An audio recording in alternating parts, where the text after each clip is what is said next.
is how do we help you create an environment, a culture in which people know enough, have enough resources, and have enough support so they can hold themselves accountable.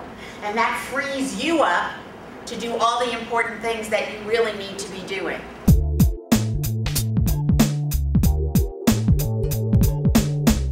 By the end of this clinic, and the reason it's a clinic is because you're going to be doing a lot of the work. You're going to walk out of here with some insights about what's going on in your organization. You will have a chance to take an assessment tool that will help you to identify which of 4 accountability cultures you believe you have.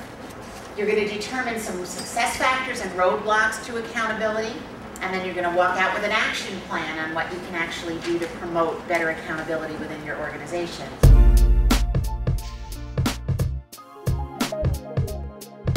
If you were flying over accountability and you were looking down, you would see 3 basic components. And here are the 3. Understanding needs. Someone needs to know what needs to get done. Second, authority. Having the power to do it. Third, ownership. Being committed to getting it done. When you put understanding needs together with authority, with ownership, you wind up with what I call mutual accountability. Let us be clear. Your employees can't do it without you, and you can't do it without them.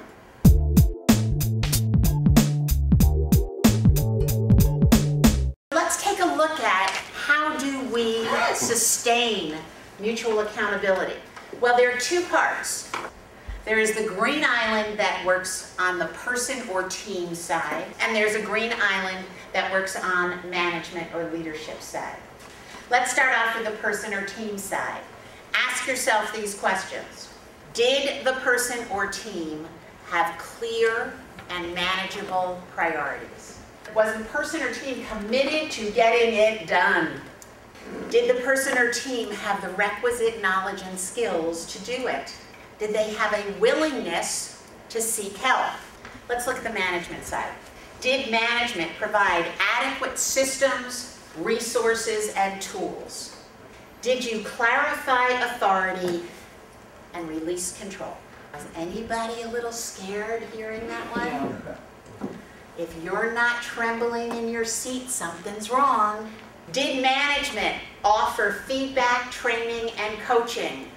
That's one of the protections against the knowledge or skills piece. Did management show appreciation and reward successes? We have management and we have employees. So, how do we bridge those? First, was there a shared vision of success? Was there alignment between personal values and corporate values? Was there understanding and acceptance of the positive and the negative consequences? Remember I said you should be scared to death by clarify authority and release control?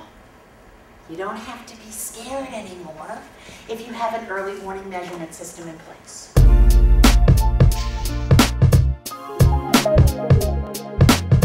Now it's time to help you figure out which of 4 main accountability cultures you believe you are in. Organizational expectation, that's our y-axis. And by that I mean what and how much the organization expects from its employees. We're now going to go to the x-axis and we're going to do personal commitment, which is what and how much employees are committed to deliver. We're going to start up here with high organizational expectations and low personal commitment. This is an authoritarian culture. I've selected an icon for this culture, and the icon I have selected is a tugboat. Now, why would I select a tugboat for that culture? You're either dragging or pushing. This is an indifferent culture. There's no strong, unifying vision or commitment. Now, in my opinion, that culture is the most dangerous culture of them all. This is an independent culture. And what icon did I pick for that one? Yes, a jet ski. Have you ever seen anybody on a jet ski? Have you ever been on a jet ski? One-person sport. One-person sport, not a team activity. Lots of noise, lots of excitement, burning up lots of fuel, chopping each other out, getting in everybody else's way, but they're having a hell of a time. That's the independent culture. Independent culture has a lot of potential because you have people who are passionate about things. Now, if you can figure out a way to help align the things you're passionate about with the organizational needs, now you have a winning team. Now, 1, 2, 3, 4, 5, 6, 7, 8, 9 of you put yourselves in the mutually accountable quadrant. Now, I don't want you to feel too good about yourselves. And the reason for that is most CEOs put themselves in the mutually accountable quadrant. Whether you are there or you're not. It's because that's where you wanna be. Crew is the icon that I like to use with everybody working together, rowing in the same direction, and moving forward. So we've covered a lot of ground, and we could certainly talk a lot about it, but I'm going to give you a chance to actually do something and focus on what we have learned so far. And this is your preliminary roadmap.